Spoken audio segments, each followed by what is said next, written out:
Hola, buenos días, espero estés muy bien. El día de hoy quiero que hagamos juntos un ejercicio mental. Quiero que pienses en una situación. Te la voy a describir. Supongamos que llegas a una ciudad como Bogotá. Pero en esta ciudad de aproximadamente 8 millones de habitantes eres la única persona que conoce el mensaje de salvación.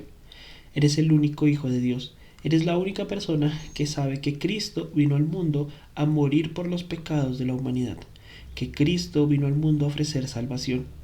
Que Cristo vino al mundo, murió y 3 días después resucitó para mostrar su victoria sobre la muerte. Que Cristo fue resucitado por Dios y que Él ofrece vida eterna para todo aquel que cree. Eres la única persona que lo sabe. Ahora, no significa que en esta ciudad esté prohibido predicar. Supongamos que las leyes son similares a las de Bogotá, a las de Colombia. Si buscas en una librería encontrarás que venden Biblias, pero nadie está interesado en ellas, nadie las lee, solamente eres la única persona que conoce el mensaje de salvación. ¿Qué sería lo primero que pensarías en hacer? ¿Cuál sería tu primer pensamiento? Como, uy, qué chévere, eso significa que el domingo no hay servicio. Uy, el miércoles no tengo que ir a la iglesia. ¿Sentirías un alivio al no sentir la carga de la responsabilidad? ¿O sentirías la necesidad y la obligación de predicar el Evangelio? Si fuéramos el único creyente en la ciudad, ¿sentiríamos la responsabilidad de las almas que viven en esta ciudad? ¿Sentiríamos la necesidad de compartir el Evangelio en este lugar? Muchas veces, como hijos de Dios, nosotros olvidamos que tenemos una gran responsabilidad. Olvidamos que en muchos lugares somos el único creyente.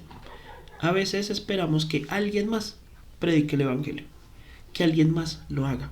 Y gracias a Dios tenemos muchos recursos. Gracias a Dios tenemos el internet, tenemos las emisoras, incluso contamos con el apoyo de la iglesia, de nuestros hermanos en la congregación. Pero a veces lo que hacemos nosotros es o promocionar la emisora o promocionar el internet. Incluso promocionamos la iglesia, lo cual no está mal.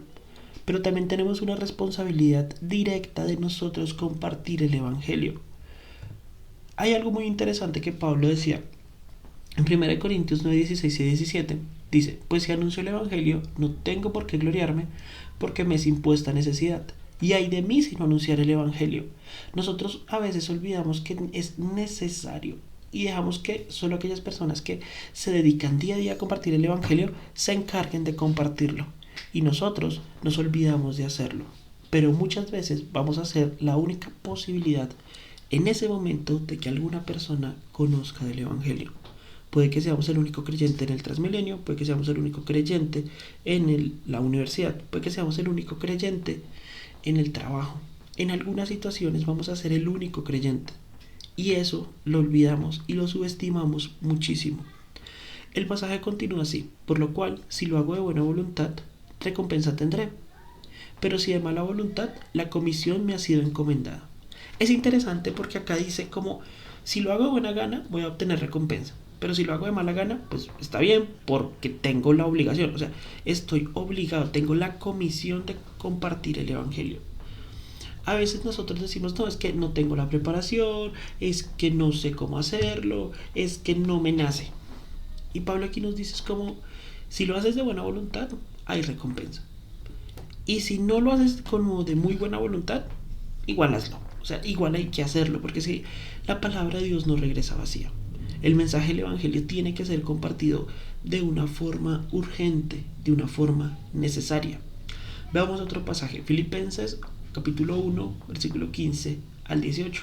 Este también es muy interesante por lo siguiente. Algunos a la verdad predican a Cristo por envidia y contienda, pero otros de buena voluntad. Los que anuncian a Cristo por contención, no sinceramente, pensando en añadir aflicción a mis prisiones, pero los otros por amor, sabiendo que estoy puesto para defensa del Evangelio, que pues, no obstante, de todas maneras, o por pretexto o por verdad, Cristo es anunciado, y en esto me gozo y me gozaré aún. Interesante. Hay personas en este contexto que predican el Evangelio como que solamente por sacarle el mal genio a Pablo, como por hacerlo sentir mal, como para contender con Pablo predicando el Evangelio. Otros lo hacían por amor, tanto a Cristo como a Pablo. Ahora, las personas que lo están predicando por contienda son creyentes, pero son creyentes que se llevan mal con Pablo, son creyentes que lo hacen como por decir, uy, si ese Pablo está predicando el Evangelio, pues yo voy a predicar más, como por competencia. Y eso es una mala actitud, es una mala actitud a la hora de compartir el Evangelio. Pero Pablo dice de una forma muy hermosa, dice, de todas maneras, o por pretexto o por verdad, Cristo es anunciado y en esto me gozo y me gozaré aún más. Ya a veces nosotros fallamos mucho en esta actitud. A veces nosotros cuestionamos la razón por la cual otra persona predica el Evangelio.